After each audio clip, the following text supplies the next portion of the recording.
حسادت یعنی چی؟ یعنی تو کمی. خب بفهم که زیادی حسادت نمی‌کنی. اگه بفهمی که چقدر زیادی حسادت نمی‌کنی.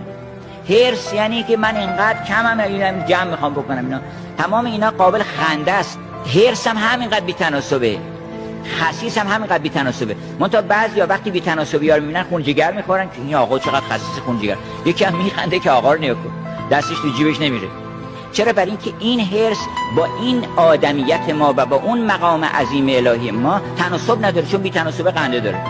حرص تناسب بی خنده داره، حسد خنده داره، نمیدونم ارچوت غرور خیلی خنده داره، تمام اینا خنده داره اصلا. بنابراین ما اگر خودمون رو فقط بشناسیم به کلی دور میشیم از همه رذائل و همه فضائل رو به ما میکنه. یعنی اصلا دون شأن خودمون، نه به خاطر بهشت و جهنم و اینها، اصلا کار ما نیست آقا. تو فقط به این دلیل کار بد میکنی که خودتو حقیر فرض کردی، خودتو پایین آوردی، نمیدونی که چه پادشاهی هستی. تو چه یوسفی ولیکن به درون نظر نداری.